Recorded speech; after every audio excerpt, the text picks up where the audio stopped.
Students, welcome to ज्ञान का सागर with संजीवनी। आपको मैंने पिछले वीडियो में संज्ञा किसे कहते हैं और संज्ञा के कितने भेद होते हैं उसके बारे में जानकारी दी। आपको मैंने संज्ञा के व्यक्तिवाचक और जातिवाचक के बारे में बताया और उसके दो प्रकार, जातिवाचक के दो प्रकार के बारे में बताया, द्रव्यवाचक और समूहवाचक। ठीक है, आज हम आपको बताएंगे कि तीसरा पॉइंट जो है वो संज्ञा का क्या है, भाववाचक संज्ञा। क्या है? भाववाचक संज्ञा। तो चलिए आज हम भाववाचक संज्ञा के बारे में पढ़ते हैं। फर्स्ट आ गया भाववाचक संज्ञा। भाववाचक संज्ञा किसे कहते हैं? भाववाचक संज्ञा उसे कहते हैं जिन संज्ञा शब्द से किसी अवस्था, भाव या किसी की भावनाओं के बारे में पता चले, उसको क्या कहते हैं? भाववाचक संज्ञा कहते हैं।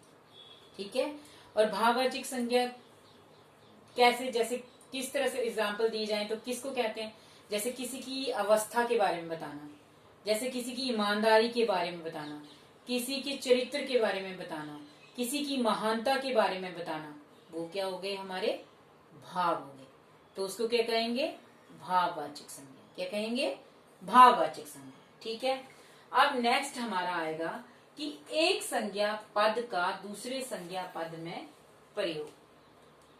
ठीक है, जैसे हमें बताया गया है कि जैसे हमने कोई भी संज्ञा जो व्यक्तिवाचक संज्ञा है उसको हमने अगर जातिवाचक संज्ञा में परिवर्तित करना हो तो कैसे उसको हम परिवर्तित करेंगे। ठीक है, तो उसके बारे में बताया गया है कि अगर एक संज्ञा पद को अगर दूसरे संज्ञा पद में प्रयोग करना हो तो वो किस तरह से हम उसको कर सकते हैं। ठीक है, अब नेक्स्ट हमारा आ गया व्यक्तिवाचक संज्ञा का जातिवाचक संज्ञा में प्रयोग। व्यक्तिवाचक संज्ञा किसे कहते हैं? व्यक्तिवाचक संज्ञा उसे कहते हैं जिसमें किसी विशेष व्यक्ति के बारे में बताया गया हो, तो व्यक्तिवाचक संज्ञा आ गई। और जातिवाचक संज्ञा जिसमें किसी सामान्य नॉर्मल व्यक्ति के बारे में बताया हो, नॉर्मल किसी की चीज बारे में बताया हो, वस्तु के बारे में बताया हो, वो होगी जातिवाचक संज्ञा। तो हमने अब ये बताना है कि इसका एक दूसरे के बीच में प्रयोग हो सकता है, तो उसी के बारे में मैं आपको समझाने लगी हूं कि व्यक्तिवाचक संज्ञा और जातिवाचक संज्ञा का एक दूसरे के साथ प्रयोग हो सकता है। कैसे? अब मैं आपको एग्जाम्पल के थ्रू बताऊं कि जैसे हम बोलते हैं कि व्यक्तिवाचक संज्ञा, हम व्यक्तिवाचक संज्ञा में बोलेंगे कि किसी महान पुरुष के बारे में बात करते हैं, राजा हरिश्चंद्र। तो राजा हरिश्चंद्र तो सत्यवादी राजा हरिश्चंद्र एक ही हुए ना, तो हम किसी विशेष व्यक्ति के बारे में कर रहे हैं। लेकिन जब हम बोल देते हैं कि राजा हरिश्चंद्र के जैसे लोगों की इस देश में कमी नहीं है, तो ये क्या बन जाता है? ये दोनों रूप आ जाते हैं। जातिवाचक व्यक्तिवाचक जो है वो जातिवाचक में कन्वर्ट हो जाती है और व्यक्तिवाचक जातिवाचक में बदल जाती है। जैसे अब हम ये बोलेंगे कि आजकल घर घर में विभीषण पाए जाते हैं। तो विभीषण तो एक ही था रामायण में, घर घर में तो नहीं था। लेकिन हम इसमें हम ये चीज बता रहे हैं कि घर घर में विभीषण है कि घर घर में धोखेबाज इंसान पाया जाता है। गद्दारी बता रही है ना, इसमें उसकी गद्दारी बता रही है कि उसने अपने परिवार के साथ गद्दारी की। तो घर घर में जो विभीषण का एग्जाम्पल उन्होंने दिया है, एक तो उन्होंने महान व्यक्ति का नाम भी ले दिया साथ में, एक उन्होंने ये भी बता दिया कि उसने मतलब गद्दार आदमी जो है उसका भी एग्जाम्पल दे दिया। तो हरिश्चंद्र का जब बताया तो उसमें भी उन्होंने ये बताया कि हरिश्चंद्रों की कमी नहीं है।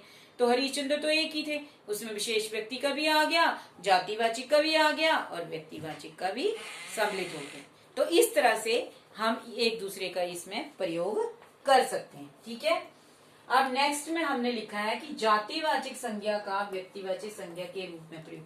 अब व्यक्तिवाचक का हमने पढ़ लिया। अब जातिवाचक में तो सामान्य व्यक्ति के बारे में बात की जाती है, व्यक्तिवाचक में किसी विशेष व्यक्ति के बारे में बात की जाती है। तो जातिवाचक संज्ञा में जब जातिवाचक संज्ञा जो है व्यक्तिवाचक संज्ञा में परिवर्तित होती है या उसके समान चलती है, तो वही कुछ एक जो संज्ञा पद होते हैं वो काफी रूढ़ होते हैं और वो व्यक्तिवाचक में जातिवाचक संज्ञा में प्रयुक्त होने के साथ निर्दिष्ट और काफी विशिष्ट हो जाते हैं। जैसे हम बोलेंगे कि महात्मा गांधी ने भारत को आजाद किया, या भारत को महात्मा गांधी ने आजाद किया, तो क्या आया? भारत जो है उसको किसने आजाद किया? महात्मा गांधी ने किया। ठीक है, तो इस तरह से उसमें दोनों ही रूपों का हमें पता चलता है। ठीक है, अब नेक्स्ट हमारा आ गया कि भाववाचक संज्ञा शब्दों का जातिवाचक संज्ञा के रूप में प्रयोग। अब भाववाचक संज्ञाएं जो होती हैं उसमें क्या बताया गया? मैंने आपको क्या बताया? भाववाचक संज्ञा में मैंने आपको बताया किसी के भाव, अवस्था, स्थिति का जो बोध करवाती है उसे भाववाचक संज्ञा कहते हैं। तो हमने अब इसमें ये चीज पॉइंट लिखा है कि भाववाचक संज्ञा शब्दों का जातिवाचक संज्ञा के रूप में प्रयोग। अब आपने कई बार पढ़ा होगा कि हम पेपर में भी आपको आता होगा, जैसे आपको आता है कि लिंग बदलो, वचन बदलो या विपरीतार्थक शब्द, इस तरह से शब्द आते होंगे। तो इसी तरह से पेपर में जब हम संज्ञा के बारे में पढ़ते हैं तो कई बार हमने देखा है कि बच्चों को पेपर में ये चीज नहीं, कई बच्चों को आती है, ऐसा नहीं है कि नहीं आती, कई बच्चों को आती है, कई बच्चों को नहीं समझ आती है। तो मैं आपको यही समझाने जा रही हूँ कि जैसे मान लो भाववाचक शब्दों का जातिवाचक संज्ञा के रूप में, अब भाववाचक संज्ञा का जब हम जातिवाचक संज्ञा के रूप में प्रयोग करते हैं तो हम बहुवचन का प्रयोग करते हैं। अब आप बोलोगे बहुवचन का प्रयोग कैसे हुआ? जैसे हम लिखेंगे बुरा, यहां हम लिख देते हैं बुरा। ठीक है, बुरा लिख दिया, तो अब ये जातिवाचक रूप है, इसको हमने जातिवाचक को, अब ये पेपर में ऐसे आता है, जातिवाचक को भाववाचक में बदलिए, ऐसा आता है। तो अब हमने ये देखना है कि बुरा, जब हम इसको जातिवाचक को भाववाचक में बदलेंगे तो कैसे बदलेंगे? हमने ये देखना है कि उसकी भावना कैसी है, हमने उसकी भावना को दर्शाना है कि यहाँ पे क्या चीज आएगी। बुरा का क्या आएगा? बुराई। क्या आएगा? बुरा का आएगा बुराइयां। क्या आएगा? बुराइयां। जैसे अब बुराइयां ऐसे आएगा, बुरे का क्या आएगा? बुराइयां, बुराइयों। ठीक है, इस तरह से। ठीक है, अब हम चोर का लिखेंगे, चोर, चोर का लिखा ना हमने यहाँ पे, तो हम जब इसको भाववाचक में बनाएंगे, जैसे हमें ये तो हम भाववाचक संज्ञा बना रहे हैं ना, ये हम भाववाचक संज्ञा बना रहे हैं। तो जब हम भाववाचक संज्ञा बनाते हैं तो चोर है, तो हम क्या, हमें क्या पता चलेगा कि चोर का चोर क्या बन जाएगा? चोर नहीं बन जाएगा, क्या बन जाएगा? बताओ ना आप। तो चोर का हम उसकी भावना को देखेंगे कि चोर तो एक चोर है, वो करता क्या करेगा? चोर क्या कर सकता है? चोरी करेगा ना। उसकी भावना यही दर्शाती, कितने भी चोर होंगे दुनिया में, तो जो चोर होगा वो क्या काम करेगा? चोरी करेगा। तो क्या वो भाववाचक संज्ञा क्या दर्शा रही है? उसकी भावना को दर्शा रही है कि चोर क्या है? चोरी करेगा। ठीक है, अब आपको ये चीज समझ आ गई होगी कि भाववाचक संज्ञाएं किसे कहती हैं। आप पेपर में अगर आपको आ जाता है कि जातिवाचक संज्ञा को भाववाचक संज्ञा में बनाओ, तो हमने क्या करना है? हमने देखना है कि क्या सेंटेंस हमें मैम ने क्या हमें शब्द दिया है, उसके अकॉर्डिंग आपने उसका आंसर भाववाचक संज्ञा में देना है। अब नेक्स्ट आपका आ गया, इसी का आ गया कि मूल भाववाचक संज्ञा शब्द। मूल भाववाचक संज्ञा शब्द क्या होते हैं? मूल भाववाचक संज्ञा शब्द भी होते हैं जिसमें दुख, शोक, हर्ष, इस तरह की भावनाओं को अगर दर्शाया हो, वो क्या होते हैं? मूल भाववाचक संज्ञा। किसी की अवस्था के बारे में बताया है, किसी के दुख, हर्ष, उल्लास, इस तरह की भावनाओं को दर्शाया है, तो ये क्या होती है? मूलवाचक भाववाचक संज्ञा। क्या होती है? मूल भाववाचक संज्ञा। फिर हमारा आ गया यौगिक भाववाचक संज्ञा।